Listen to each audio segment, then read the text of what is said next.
Assalamualaikum warahmatullahi wabarakatuh.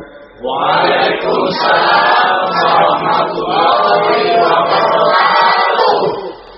Alhamdulillahi wahdah, sadaqa wa'dah, wa nasara 'abdah, wa a'azza jundah.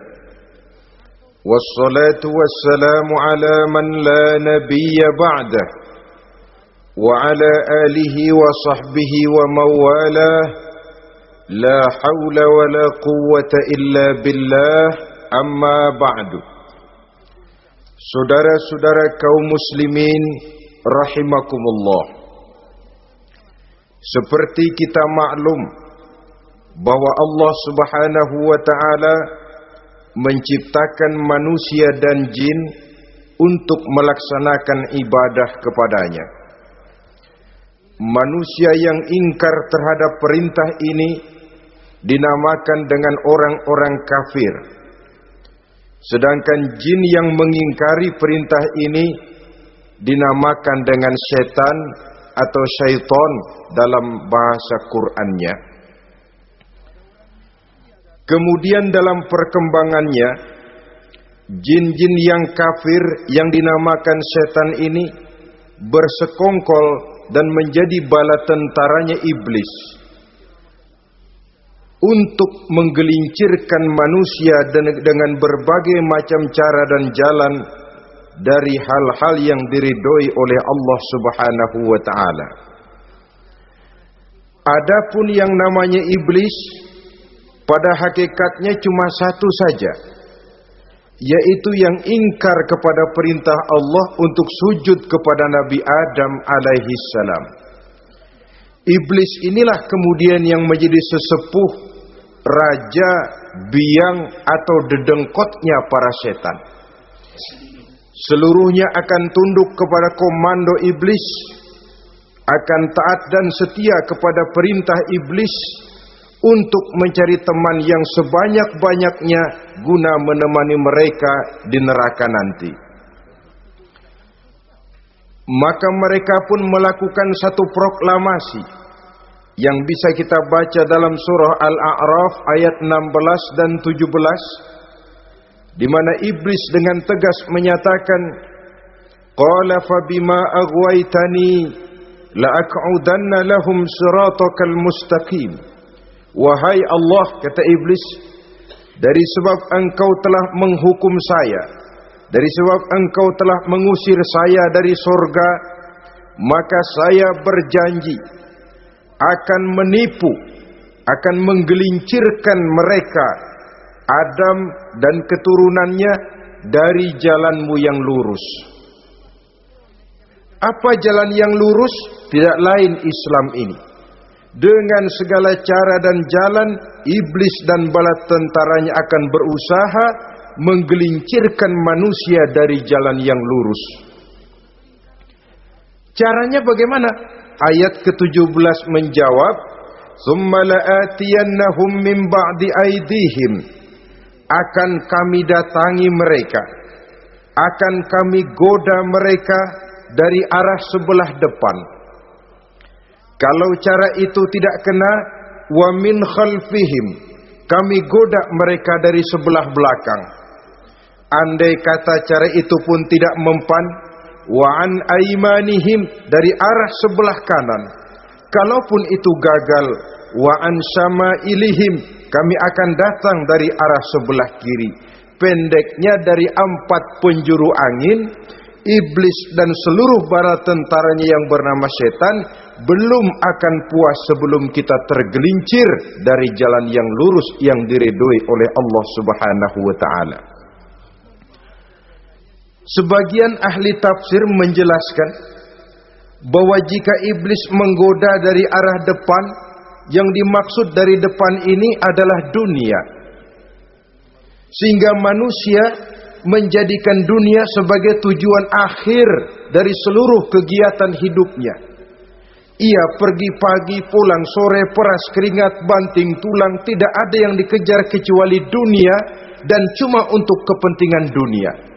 dunia yang membuat orang berpaling daripada akhirat, dunia yang membuat orang lupa kepada tujuan penciptaannya, maka dunia termasuk perangkap iblis.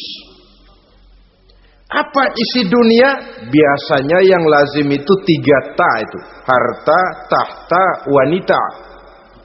Itu yang bikin orang jadi sibuk sampai lupa kepada tujuan penciptaannya. Untuk apa dia diciptakan oleh Allah? Ini wa'an min baini aidihim. Kami goda mereka dari arah depan dengan menyodorkan dunia dalam bentuk yang hijau ranau, dunia dalam bentuk yang manis sehingga mereka tenggelam di dalamnya lalu melupakan akhirat. Kalau cara itu juga tidak kena, wa min khalfihim, kami datang dari sebelah belakang, kami lupakan mereka kepada akhirat. Itu mah urusan nanti bagaimana saja. Yang penting yang kita hadapi sekarang apa? Dunia. Akhirat kita belum tahu dan bahkan belum tentu ada. Yang sudah pasti saja kita garap. Melupakan akhirat. Wa an aimanihim, yang dimaksud dari arah sebelah kanan, iblis dan setan selalu menghalang-halangi manusia untuk berbuat kebaikan. Karena kanan adalah lambang kebajikan. Sedangkan ansama ilihim, kiri adalah lambang kejahatan. Dicegahnya kita berbuat kebajikan dan dibisikannya kita untuk selalu melakukan kejahatan dan kemunkaran. Wala tajidu aktsarahum syakirin, dan akan kamu dapati sedikit sekali di antara manusia yang bersyukur atas nikmat yang telah engkau berikan kepada mereka. Ditanamkan rasa ingkar kepada nikmat. Jika kita tidak kufur iman, dibuatnya kufur nikmat. Mengeluh padahal hidup sudah serba cukup, merasa masih sangat kurang padahal orang lain sudah titik air liurnya melihat keadaan kita. Sedikit sekali di antara mereka yang pandai bersyukur kepada nikmat yang telah engkau berikan itu ya Allah. Jadi untuk ingkar nikmat, bisikan selalu datang dari iblis. Coba lihat itu, temanmu yang tidak pernah sholat rezekinya lancar, kamu berhenti saja sholat.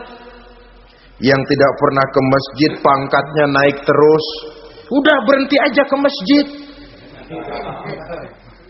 Atau setidak-tidaknya mengeluh dalam hati, Tuhan kayaknya tidak adil, kenapa saya rajin sholat kok rezeki seret bener. Padahal pada dasarnya kalau kita mau berpikir dalam bentuk yang paling mendasar, Allah selalu memberikan yang terbaik untuk kita. Jika begini keadaan kita, inilah yang terbaik buat kita menurut pertimbangan Allah. Jika kita menuntut lebih lagi, mungkin dengan keadaan yang lebih itu kita bisa tergelincir, dan Allah lebih tahu itu. Sebagai pencipta manusia, Allah lebih tahu tentang kemungkinan-kemungkinan yang bisa didapat dan dicapai oleh manusia. Bahasa ringannya, rezeki lu segini aja deh, lu jadi rajin sholat. Kalau rezeki lu melebihan jadi orang kaya dikit, nanti ngelihat masjid minggir. Allah selalu memberikan yang terbaik kepada kita. Saudara-saudara kaum muslimin, adapun iblis dan setan sudah menyadari betul bahwa iblis dan setan tempatnya di akhirat nanti jelas neraka. Itu mereka sudah sadari betul.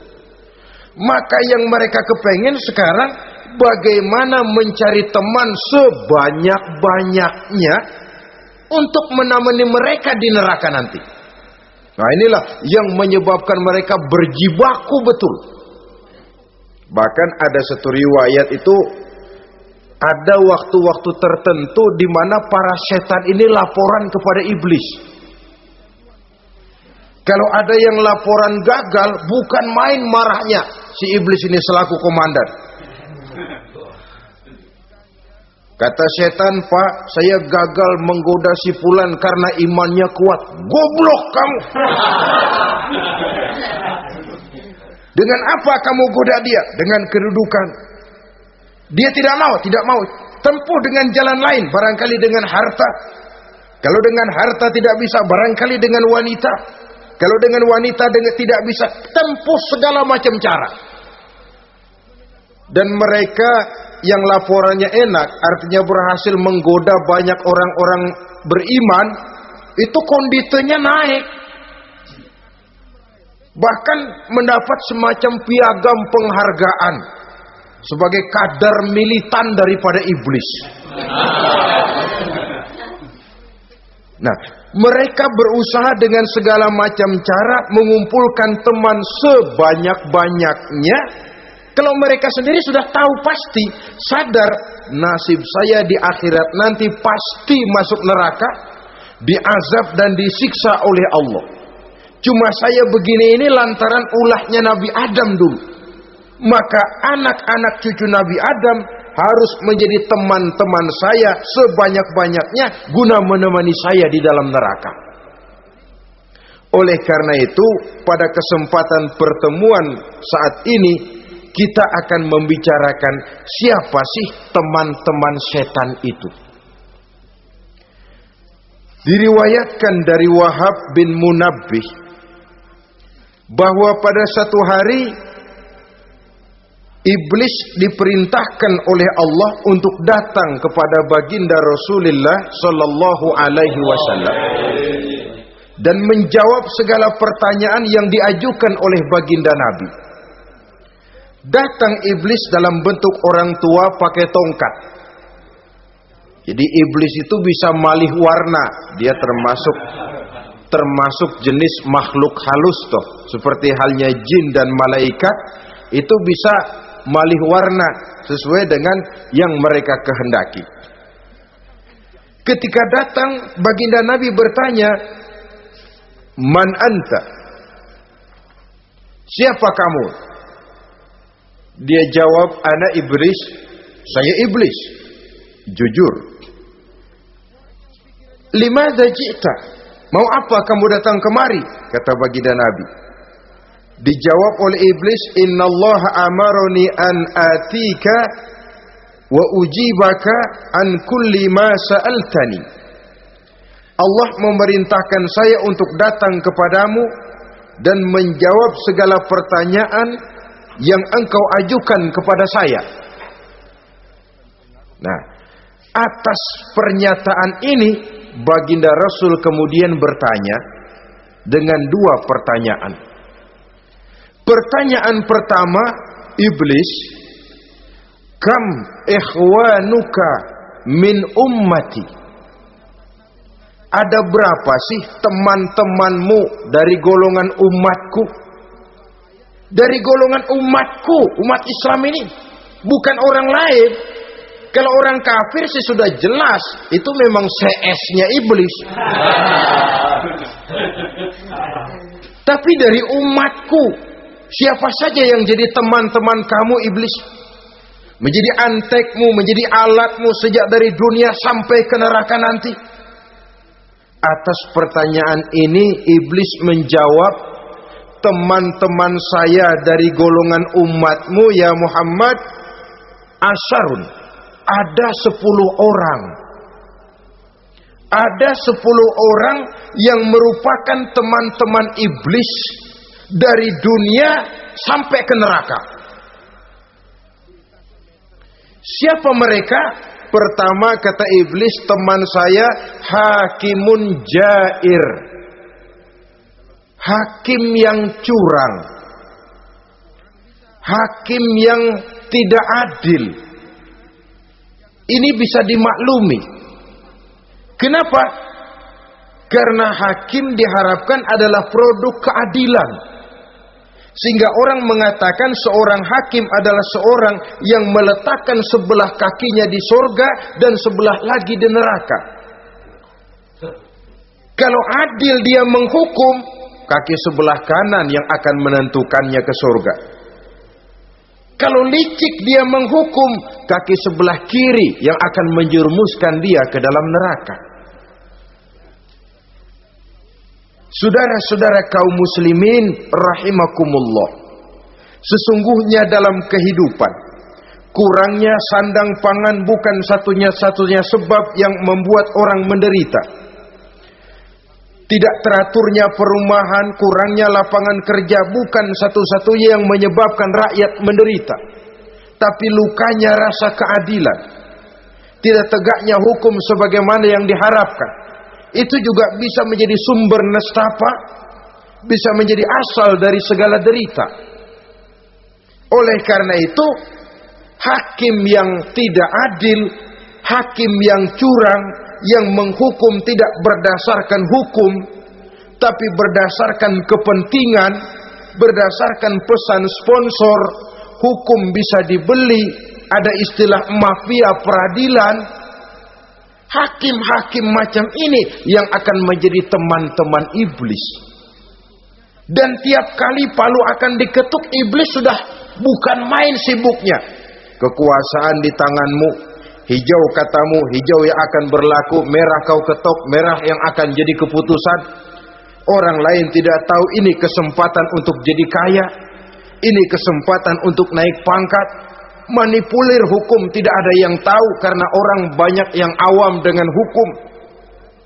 Saudara-saudara kaum muslimin, kalau hukum sudah bisa dibeli, atau kalau hukum cuma untuk orang-orang kecil saja, ada kelompok-kelompok yang kebal hukum, maka akan timbullah kiamat di masyarakat, di mana yang kuat makin kuat, yang lemah selalu menjadi mangsa. Oleh karenanya, hakim yang serong, hakim yang durjana merupakan teman-teman setan, merupakan teman-teman iblis dari dunia sampai ke neraka nanti. Ini yang pertama. Oleh karenanya, pada dasarnya setiap kita adalah hakim untuk keluarga, dalam pergaulan. Hendaklah adil di dalam memutuskan segala sesuatu. Lebih-lebih hakim yang memang menjadi pengayom masyarakat. Bukankah lambang para hakim digambarkan dalam bentuk neraca yang berimbang? Tidak berat ke kiri, tidak juga berat ke kanan. Dalam arti objektif memberikan keputusan sesuai dengan hukum, sehingga masyarakat terlindungi. Dan hakim yang adil secara praktis adalah musuh daripada setan. Dimanapun setan dan iblis paling gak demen sama hakim yang adil. Itu merupakan musuh besar bagi setan, yang menyalahkan yang salah, membenarkan yang benar. Walaupun yang salah orang besar, yang benar orang kecil. Dan kita memang oleh baginda Nabi diajarkan satu doa, Allahumma arinal haqqa haqqa warzuqna tiba'ah. Ya Allah, perlihatkan kepada kami bahwa yang benar itu benar. Sebab sering kita lihat yang benar jadi tidak benar. Ini memerlukan kekuatan batin. Yang benar tampakkan kepada kami kebenarannya ya Allah. Sebab sekarang banyak ketidakbenaran yang dikamuflase. Banyak ketidakbenaran yang diberikan lipstick, sehingga kelihatannya menjadi benar. Ini baik doa ini saya pikir dibaca oleh para hakim. Allahumma arinal haqqa haqqa. Ya Allah, perlihatkan kepada saya bahwa yang benar itu benar. Dan tidak cuma sekedar itu, warzuqnit tiba'ah. Berikan kekuatan kepada saya untuk mengikuti kebenaran itu. Sebab kadang-kadang terjadi juga dia tahu yang benar itu benar, tapi tidak punya keberanian moral untuk mengatakan bahwa itu benar. Dia tahu itu barang yang hak, tapi tidak terpanggil mengikuti yang hak. Tidak punya kekuatan moral untuk mengikutinya. Lalu doa ini pun disambung, wa arinal batila batilan warzuqna ijtinabah. Wahai Allah, perlihatkan kepada kami bahwa yang batil adalah batil, bahwa yang salah adalah salah, bahwa yang munkar adalah munkar. Berikan kepada kami kekuatan untuk menjauhi yang munkar, yang batil, yang zalim. Saudara-saudara kaum muslimin rahimakumullah, Kita sering mencaci kaum pelacur sebagai sampah masyarakat. Tapi sadarkah kita bahwa pelacuran di bidang hukum, pelacuran di bidang intelektual, kadang-kadang pelacuran di bidang agama, dalam arti menjual ayat untuk membela yang salah dan menekan yang benar, ini juga tidak kalah bahayanya dengan prostitusi, pelacur-pelacur yang kita anggap sebagai sampah daripada kehidupan masyarakat itu. Oleh karenanya, maka hakim yang adil merupakan musuh utama daripada iblis dan setan. Mereka akan sibuk sekali kalau seorang hakim sudah berketetapan untuk melahirkan keputusan hukum yang seadil-adilnya. Ini yang pertama, teman setan adalah hakim yang nyeleweng, yang tidak adil. Yang kedua, teman saya, kata iblis, ghaniyun mutakabbir, orang kaya yang sombong. Orang kaya sombong itu teman setan. Orang miskin sombong itu lebih teman lagi tuh. Sebab ini sudah kelewatan. Kalau orang kaya sombong barangkali masih lumayan lah, memang kaya. Tapi kalau sudah miskin sombong, minta ampun. Orang kaya yang sombong adalah musuh iblis. Sebab pada hakikatnya tidak ada yang kaya dalam kehidupan ini kalau sudah bercermin kepada apa sih yang kita punya.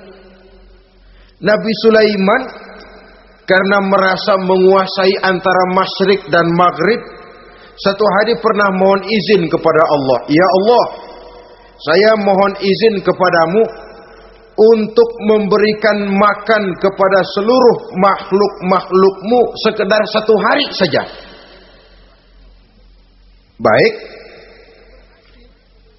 Satu hari Nabi Sulaiman mau menjamin menanggung makannya semua makhluk. Karena merasa kaya. Baik, kata Allah. Lalu sibuklah Nabi Sulaiman mengadakan persiapan.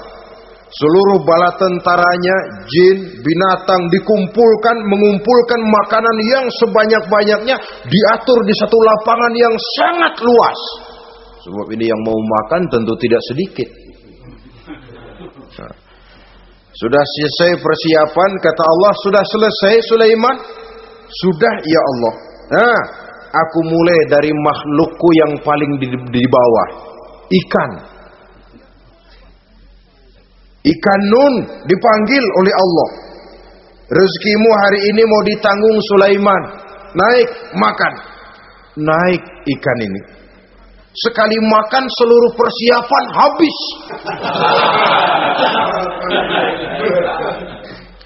Goleng kepala Nabi Sulaiman, beliau sadar lalu sujud, maha kaya engkau ya Allah. Boro-boro nanggung makanan semua makhluk hidup sehari, ikan satu nggak keurusan. Ini baru sekali makan, bagaimana nambahnya? Jadi apa sih yang kita anggap kaya ini? Maka orang kaya yang sombong pada hakikatnya kacang yang lupa akan kulitnya. Tidak ada yang kita bawa pada saat kita terlahir ke alam ini, sebagaimana juga tidak ada yang kita bawa pada saat kita meninggalkan alam ini. Harta kita akan pindah nama. Sebab itu yang perlu kita jaga pada hakikatnya tidak lain nilai-nilai iman, sebab ini yang akan kita bawa. Cuma ironinya, karena iman itu abstrak, bukan benda, orang yang kehilangan iman tidak pernah ribut. Sebaliknya, karena harta itu materi, benda konkret, orang yang kehilangan harta cepat merasa, cepat ribut. Motor hilang, ribut. Kenapa? Motor itu benda, kelihatan. Duit hilang, ribut. Televisi hilang, ribut. Kenapa? Benda. Tapi kalau iman yang hilang, wah kelihatannya tenang-tenang saja, Pak.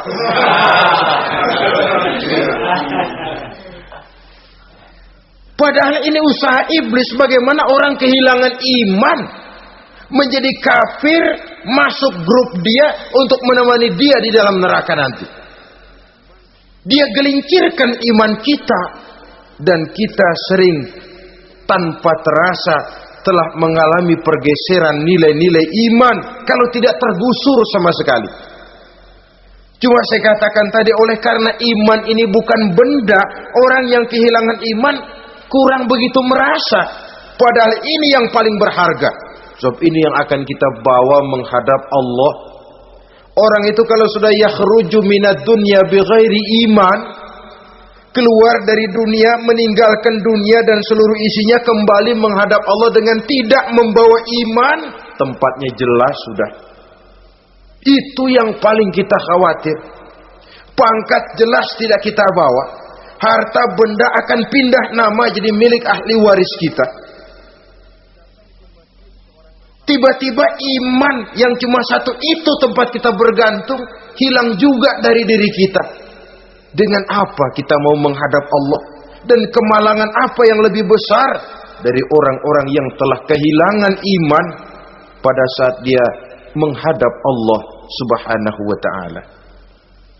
Karena itu saudara-saudara, terutama yang diberikan amanah berupa harta oleh Allah dalam kehidupan ini, bersyukurlah kalau saudara diberikan kepercayaan oleh Allah untuk menyalurkan rezeki kepada orang lain. Seperti keran yang nyimpen air tapi tidak untuk dirinya, disalurkan kepada yang memerlukannya. Rezeki dia cuma lewat tangan saya, rezeki dia cuma lewat tangan saya. Berbahagialah orang kalau dipercayai Allah untuk menyalurkan rezeki kepada orang lain. Artinya agen.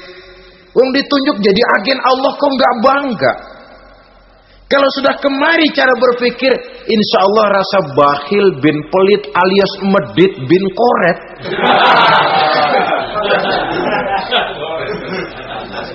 Itu insya Allah nggak ada. Kan kadang kita berpikir, yang nyari duit gue setengah mati, lu datang-datang mau minta aja pala lu. Kan itu toh kadang-kadang cara kita berpikir. Ya boleh jadi lalu terasa berat. Tapi kalau kembali kepada kesadaran, barangkali alhamdulillah rezeki dia cuma lewat tangan saya. Kalau saya nggak ngasih dia, barangkali nggak semudah ini saya dapat rezeki. Allah mudahkan rezeki saya karena saya sering membantu orang-orang yang memang memerlukannya. Andai kata saya nggak membantu mereka, belum tentu rezeki selancar ini. Tidak lalu enak aja, peras keringat gua banting tulang, pergi pagi pulang sore, lu datang-datang nada aja. Berbahagialah orang jikalau sekali lagi dia dijadikan agen oleh Allah untuk menyalurkan rezeki kepada mereka yang memang memerlukannya. Kalau tidak ke arah itu kita berpikir, yang timbul bakhil. Bakhil lalu bermegah-megah dengan hartanya, timbul kesombongan. Senang lihat orang susah, lalu dia sendiri dengan hartanya cuma to show only, pameran. Lewat di kampung senang kalau orang melotot lihat mobilnya yang serba mengkilap, sepatunya yang serba mahal. Senang kalau wah, semua gaya hidupnya serba jet set, wah, wah, wah. Senang betul kalau melihat orang sudah serba bengong lihat keadaan dia. Timbul takaburnya, sombongnya, ngenyek kepada yang lain. Maka orang kaya yang sombong, teman iblis, teman setan. Setan senang betul. Sebaliknya secara praktis, orang kaya yang rendah hati adalah musuh iblis. Saudara-saudara kaum muslimin rahimakumullah, lain memang kalau kita diberikan ilmu di akhirat nanti, pertanyaan cuma satu, ilmumu kau amalkan untuk apa? Kalau kita diberikan umur panjang, pertanyaan akhirat satu saja, umurmu kau habiskan di mana? Tapi kalau sudah harta diberikan kepada kita, pertanyaan akhirat dua. Min aina iktasabahu wa fima anfaqahu. Hartamu kau dapat dari mana, kau belanjakan kemana? Depan belakang ditanya. Yang ketiga, teman iblis itu tajirun khain, pedagang yang berkhianat, baik kepada sesama teman pedagangnya karena ingin lebih maju dari yang lain. Terjadi persaingan yang tidak sehat di berbagai bidang bisnis, ataupun kepada para pembelinya dengan mengatakan barang yang baik adalah barang yang tidak baik menjadi baik. Sebab pada dasarnya apabila kaum pengusaha sudah berkhianat, akan timbul kegoncangan ekonomi. Dan kegoncangan ekonomi dampaknya adalah melahirkan kelas-kelas kemiskinan. Kemiskinan merupakan satu perangkap iblis. Biasanya orang kalau udah melarat udah dekat banget sama kafir. Kalau tidak dilatar belakangi oleh nilai iman yang kuat. Udah melarat udah dekat benar dah sama kafir. Apalagi iblis ini menggodanya pandai dia. Kepada orang miskin dia datang dengan bujukan materi. Kepada yang cukup hartanya dia datang dengan bisikan lain. Pendeknya iblis dan setan itu kalau ibarat tukang joget, dia ngerti betul irama kendang.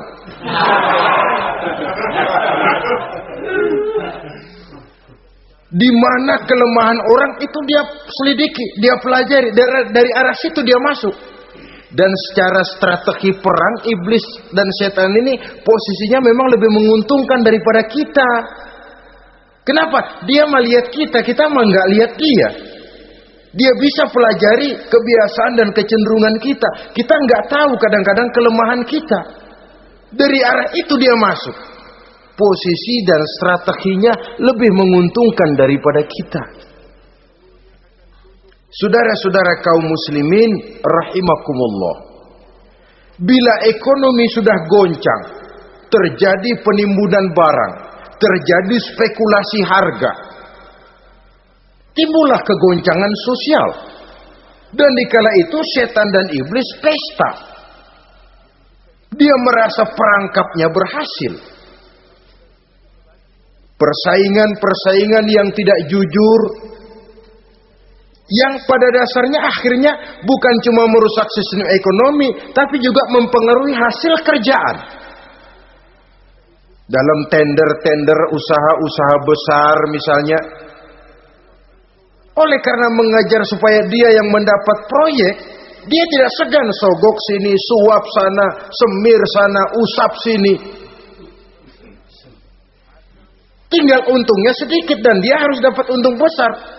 Akhirnya apa? Proyek yang dikerjakan cuma asal sekedar jadi. Tidak seperti standar yang ditetapkan lagi.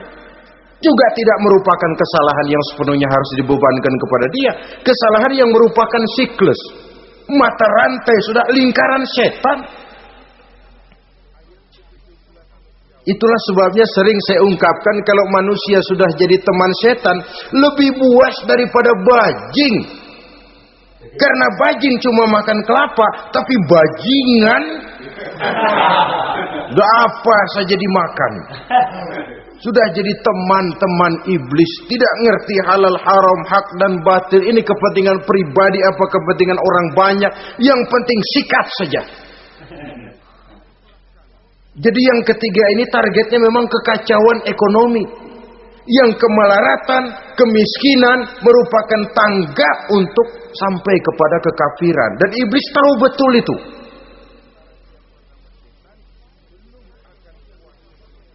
Lain misalnya contoh yang diberikan oleh Rasul. Rasul kan pernah dagang di kala remaja itu. Membawa dagangannya Siti Khadijah. Kain. Beliau dagang kain. Berapa kain ini? Oh, kalau ini saya ambil dari Ibu Khadijah 25 rupiah. Saudara mau beli saya berapa terserah, asal saya ada untungnya. Dan kalau modalnya 25, betul-betul beliau bilang 25. Jujur. Kita kan enggak, udah bohong campur sumpah lagi.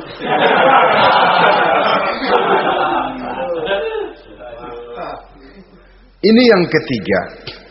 Yang keempat, teman-teman setan, teman-teman iblis, syaribul khamr. Orang yang minum arak, pemabuk, itu teman setan.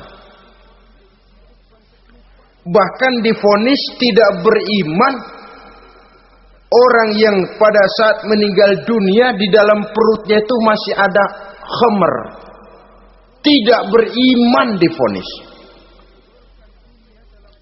Jadi dalam satu pesta di mana disediakan minuman-minuman keras, iblis itu sudah masang perangkap.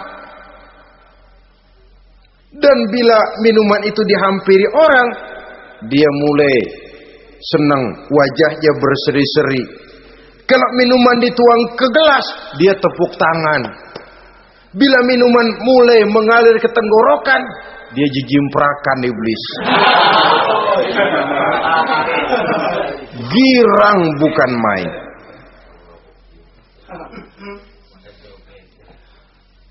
Saudara-saudara kaum muslimin rahimakumullah. Kenapa pemabuk merupakan teman setan? Karena dalam keadaan mabuk, orang kehilangan daya kontrol. Perbuatannya nyaris tidak terkontrol lagi.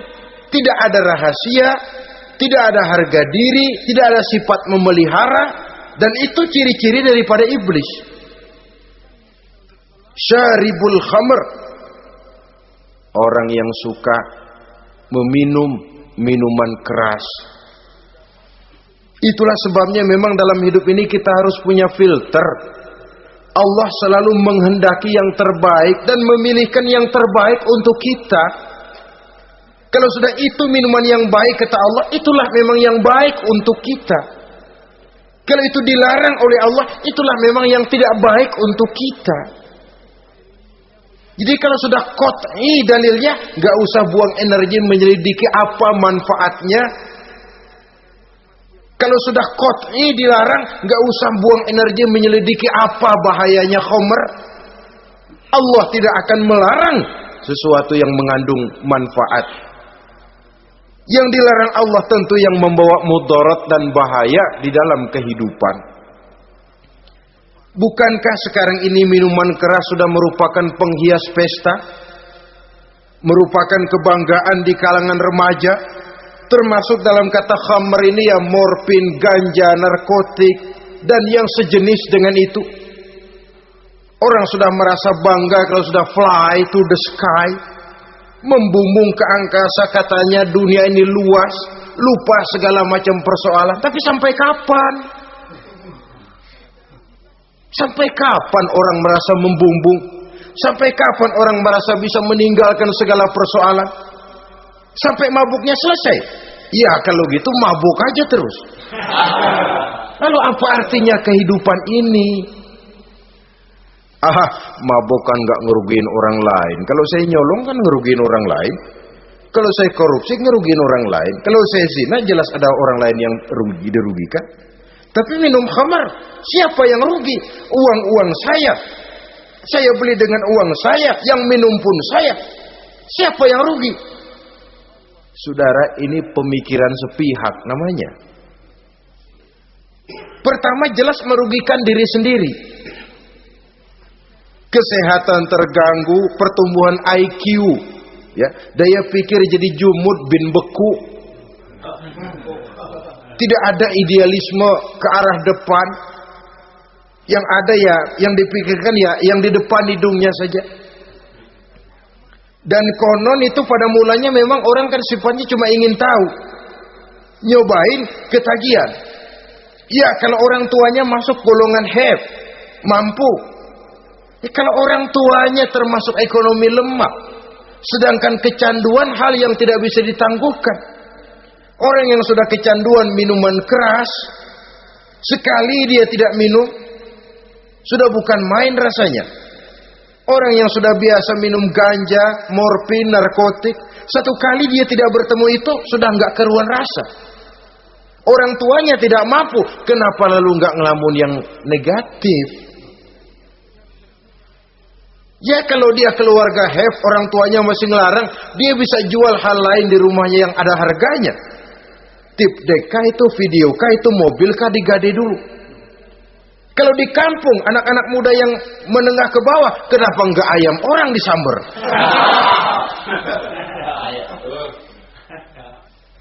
Terjadilah perbuatan negatif yang akhirnya merembet kepada merugikan orang lain.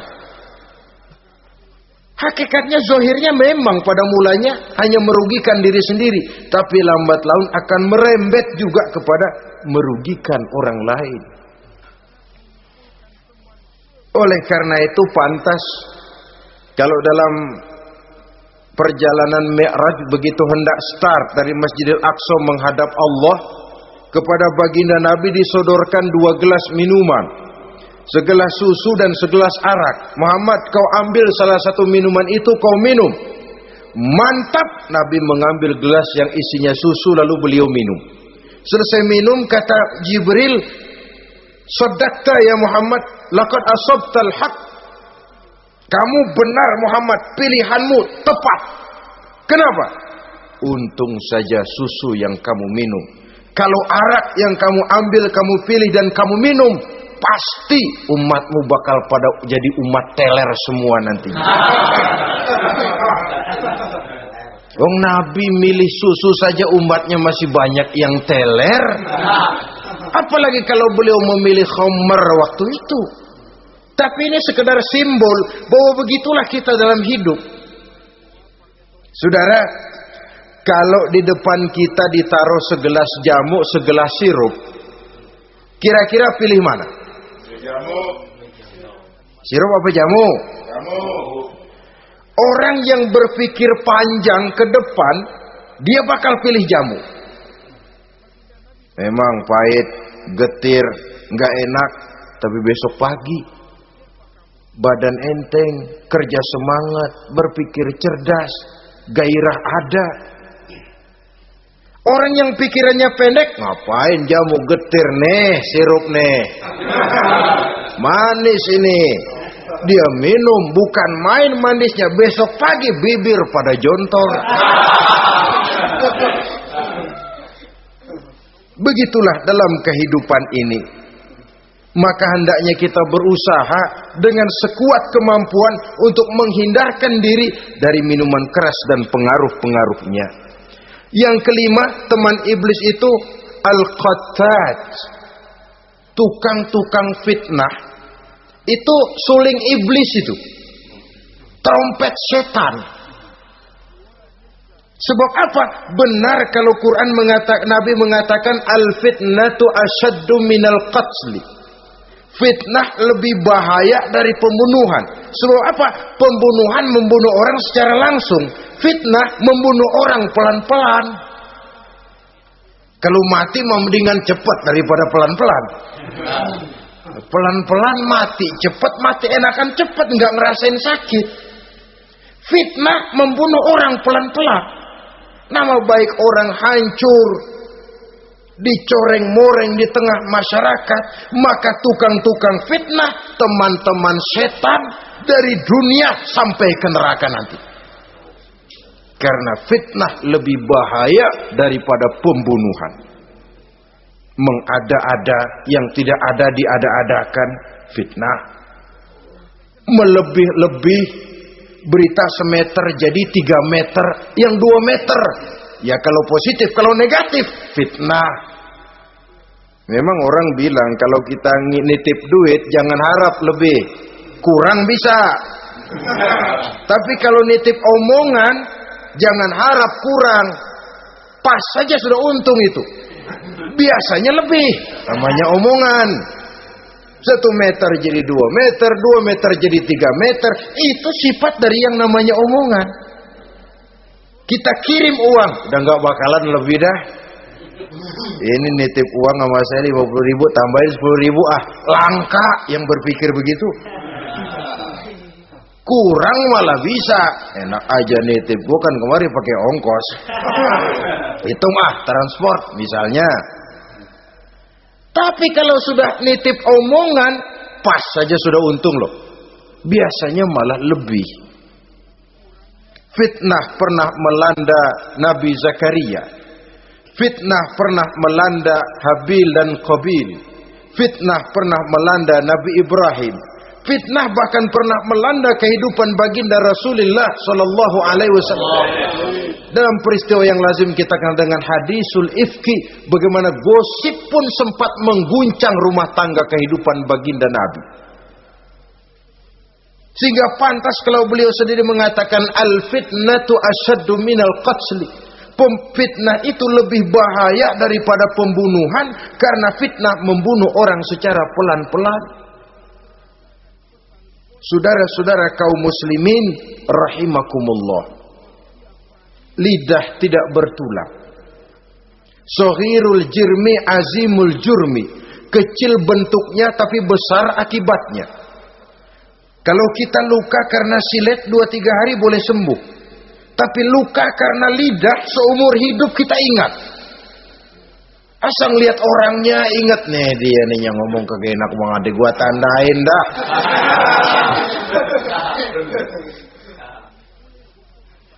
Itulah sebabnya pepatah bilang salamatul insan fi hifzil lisan.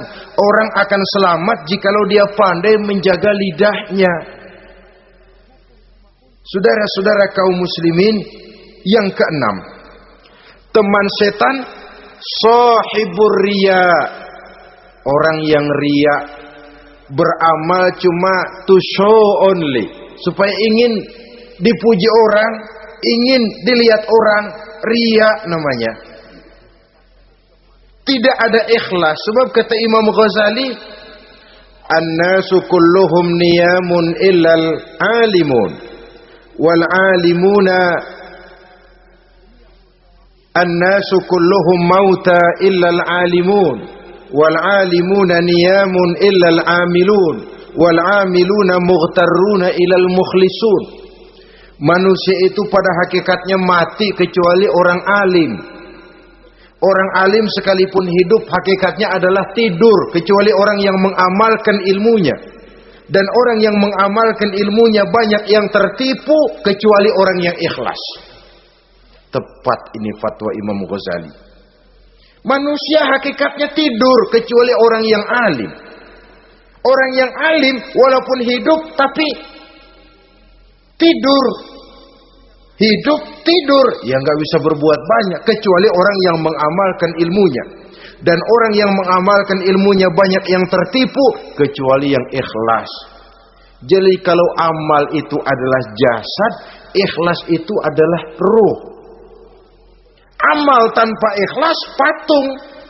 Patung tidak bisa berkembang, tidak bisa berbuat banyak, namanya patung. Itu amal tanpa ikhlas. Ini termasuk penyakit batin toh, ikhlas, riya, ujub, sum'ah, penyakit kepengen didengar orang, penyakit kepengen dilihat orang. Wah, kalau sembayangnya dilihat orang mantap betul, kayak besok mau mati. Tapi kalau sudah sembahyang nggak dilihat orang, wah kilat khusus, cepat bukan main. Ria. Ini yang menghancurkan amal ini nggak terasa. Sifat kita sendiri. Ria ini menggeragoti amal, sebagaimana api menggeragoti kayu bakar. Yang ketujuh, teman setan akilu malil yatim. Orang yang memakan harta anak yatim. Itu setan senang betul itu. Dia bisikan, nah, kau kan ngurus anak yatim. Kau sudah menanamkan budi kepada mereka, jadi wajar kalau kau ambil bagian. Mula-mula memang dalam batas yang wajar, makin lama malah berebut sama yatimnya. Makin kesonoin, yatimnya malah nggak keduman, panitianya yang kenyang. Akilu malil yatim, orang yang memakan harta anak yatim secara zalim, ini merupakan teman setan. Sebaliknya, orang yang melindungi anak yatim, kata Nabi, seperti dua jari ini dengan aku di akhirat nanti. Dekat derajatnya dengan Rasul. Yang kedelapan, teman setan al-mutahawinu bis shalah. Orang yang nganggap enteng sholat, ngenteng-ngentengin sholat. Nanti aja dah, kalau udah tua-tuaan, sembahyang mah gampang, saban sari ada. Kalau ini nih tinju jarang-jarang. Al-mutahawin, ngenteng-ngentengin. Pada dasarnya agama itu mudah. Jangan dipersulit, tapi juga jangan dipermudah. Agama itu tidak berat. Jangan diberat-beratin, tapi juga jangan dienteng-entengin. So yang enteng kalau kita entengin, akhirnya menganggap remeh. Mulanya memang sedikit, makin lama makin banyak, makin lama makin banyak, makin bertumpuk. Apalagi kalau sadar kita sholat adalah tiang daripada agama. Bagaimana rumah akan tegak tanpa tiang yang kuat? Bagaimana agama akan tegak dalam diri seseorang kalau sholatnya dia enteng-entengi? Jangankan yang sunnah, yang wajib saja. Kadang-kadang tutup lubang gali lubang. Padahal itu merupakan tiang pokok. Rumah itu untuk kuat harus ada tiang-tiang tambahan. Tiang tambahan ini ya nawafil, ya rawatib, solat-solat sunnah itu. Itu untuk menjaga stabilitas temperatur batin kita kepada Allah. Al-mutahawinu bis shalah. Jadi kalau sudah masuk waktu, beduk misalnya berbunyi, azan berkumandang, iblis mulai menyebar bala tentaranya. Pasukan, siap.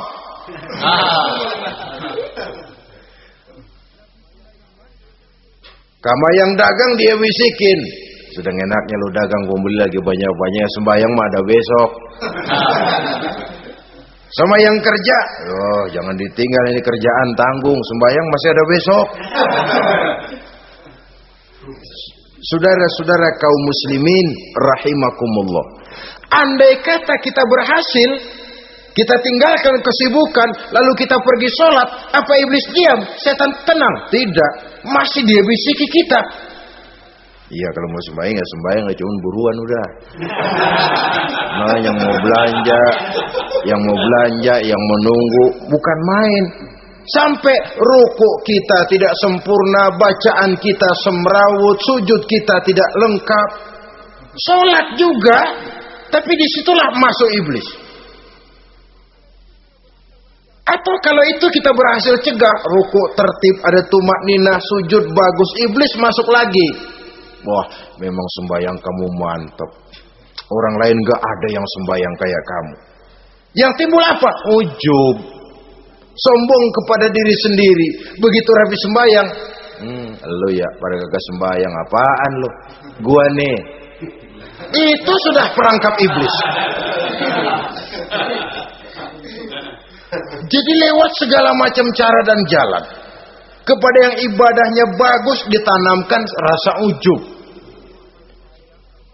Kepada yang mau berusaha bagus ditanamkan sifat was-was, buru-buru. Saudara-saudara kaum muslimin, ini yang ke-8. Yang ke-9, mani'uz zakah. Orang yang enggan membayar zakat itu teman setan. Gak ada urusan sama zakat. Sayang-sayang harta dizakatin. Saudara-saudara, padahal zakat itu kata Nabi, zakku amwalakum biz zakat. Bersihkan hartamu dengan zakat. Jadi barangkali bercampur harta itu dengan sedikit yang tidak baik, bercampur dengan yang kotor. Zakat itu membersihkan yang lain. Kita misalnya dalam satu kelas punya murid 40 orang, 42 orang, ada 2 orang yang bandel, nggak ketulungan. Sudah segala macam cara kita perbaiki, nggak juga berhasil. Ini kan kalau nggak diatasi kan mempengaruhi yang teman-teman yang 40 orang. Untuk menyelamatkan yang 40 ini, nggak apa-apa yang 2 keluarin. Bikin pemecatan. Anak saudara kami sudah tidak sanggup lagi mengajar. Dengan ini kami berhentikan dari sekolah yang kami pimpin untuk menyelamatkan teman-teman yang lebih banyak. Mengeluarkan yang 2 untuk menyelamatkan yang 40. So kalau tidak ini nanti ngerembet, yang 40 ngikut jadi ngeres. Itu juga harta. Zakat untuk membersihkan yang masih tersisa. Yang terakhir yang ke-10, teman setan, musuh, teman iblis, man yutilul amal. Orang yang terlalu panjang angan-angan. Penghitung bintang di langit. Yang hidup cuma ngitung jikalau. Wiridannya cuma jikalau.